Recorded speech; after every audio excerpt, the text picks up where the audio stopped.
Takže prajem príjemný dobrý večer, kde som sa takto nenásilne naaranžoval a narežíroval, že vlastne prichádzam sa na proscénium.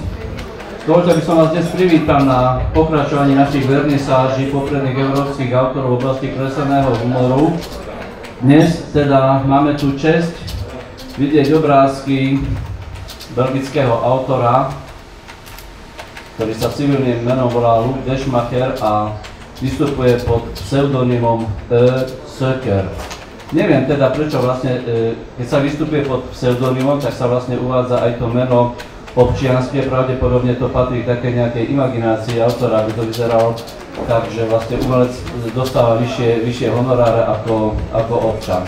Tento belgický autor patrí vlastne takým stáliciam kresleného humoru. Je pedagógom, profesorom v Bruseli, tuším, na univerzite a venuje sa teda ako výtvarnému humoru už dlhé roky a patrí vlastne medzi svetovú špičku. V Prešove pôsobil na výstavách vlastne už od tých prvých krokov do roku 2011, kedy vlastne prezentoval svoje práce a patrí vlastne k takým našim obľúbeným a kmeňovým autorom.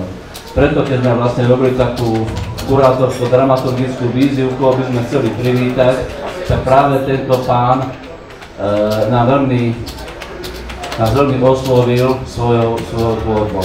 Keď si pozrieme obrázky hore, ale vlastne aj tu čo vidíte za mnou tú obrazovú kolekciu, možno, že si poviete, že je tam príliš veľa dynamitu, ktorý možno, že niekedy symbolizuje nielen energiu rozbíjania skal, ale v súčasnej dobe je nástrojom na likvidáciu nielen kultúry, ale mnohokrát aj ľudských životov. A ďalšie témy sú veľmi aktuálne. Toto rád hovorím, že vlastne tento kreslený humor je trošku takou sociologickou sondou do našej súčasnosti.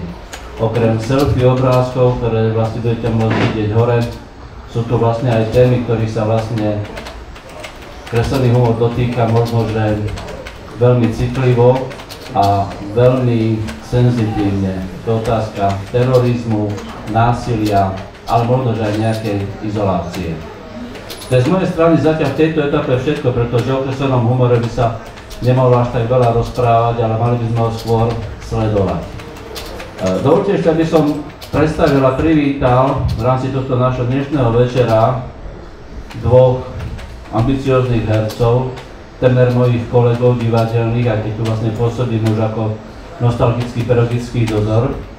Je to vpravo sediaci Peťo Gustav Hrbatý, poslucháč Filozofickej fakulty a člen divadla Filozofickej fakulty, ktoré v podstate patrí k takým kmeňovým perlám slovenského ochotníckeho divadla, alebo chcete amatérskeho, alebo študentského. A tu neprítomný Janko Jendrichovský, ktorý je zastúpený svojou harmonikou, ale o chvíľočku sa nám tu objaví reálne. Improvizácia alebo reflexia, ktorá vlastne v tejto kompozícii dnešného večera vzniká, vychádza z diela francúzskeho filozofa Voltaira, bude doplnená hudobnými pesničkami Karla Kryla, Jaromíra Nohavicu, Johanna Sebastiana Bacha a Janka Jendrichovského. Dúfam, že celý tento dnešný večer bude pre nás takým príjemným štartom a príjemným začiatkom našich ďalších stretnutí. Ďakujem pekne, že ste prišli. Teraz bude chvíľočku kultúrneho zážitku iného typu a potom čaša vína a spoločná návšteva horného poschodia, kde máme inštalované obrázky. Páni, odovzdávam vaše mikrofóny a slovo.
Bohovia dali zvláštny dar svojim služobníkom. Len človek, ktorý príde o rozum, môže byť prorokom. Dnes sa slovom fanatizmus rozumie ponurý, krutý, náboženský ošial. Je to choroba ducha, ktorú si uženiete ako kiahne. Od poverčivosti k fanatizmu je len taký krok, ako od zanietenia k horúčke, alebo od zlosti k zúrivosti. Ten, kto prežíva extázy, máva vidiny, sny, pokladá za skutočnosť a svoje výmysly za proroctva, je blúznivec. Ten, čo svoj ošial podporí vraždou, je fanatik. Keď už raz fanatizmus nahlodal mozog, choroba je neodvratná. Na toto epidemické ochorenie je iba jediný liek, a to filozofický duch. Zákony a náboženstvo nestačia na tento mor duší. Náboženstvo ani zďaleka nie je takou blahodárnou potravou pre duše a v zasiahnutých mozgoch sa mení na otravu. A jej zákony sú celkom bezmocné proti týmto záchvatom besnenia. Je to ako keby ste čítali rozsudok poroty nejakému bláznovi. Čo odpovedať človeku, ktorý vám povie, že radšej poslúchne Boha ako ľudí a je si preto istý, že dosiahne nebo, keď vás zaškrtí. Na čele fanatikov zvyčajne stoja podvodníci.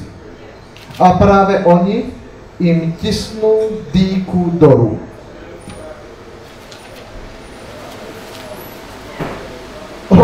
Prosme iba, vstávajúc i líhajúc Boha, aby nás vyslobodil od fanatikov, ako prosia pútnici v Meke, aby na ceste nestretli nikdy smutné tváre.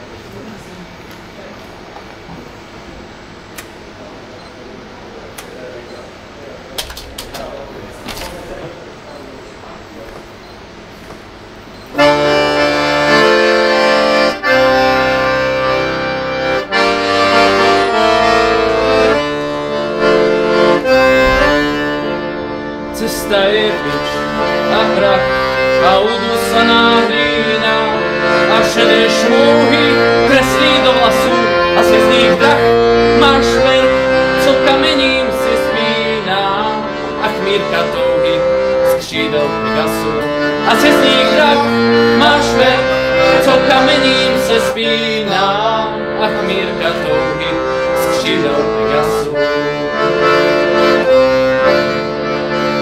Je bič, je zlá, ja udusaná hlína.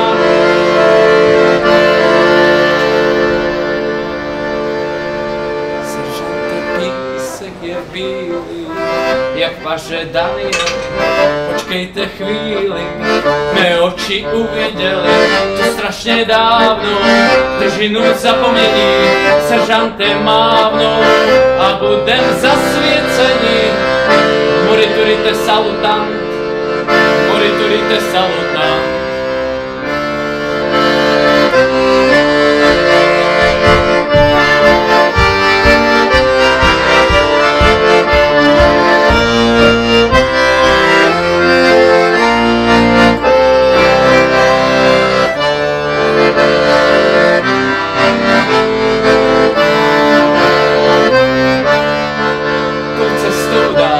Jsem šel, kde na zemi se zmítá a písek výši, křídla holubí a marš mi hrál zugděl, co uklidnění skýtá a zvedá chmíže, které zahubí. A marš mi hrál zugděl, co uklidnění skýtá a zvedá chmíži, které zahubí. Cesta je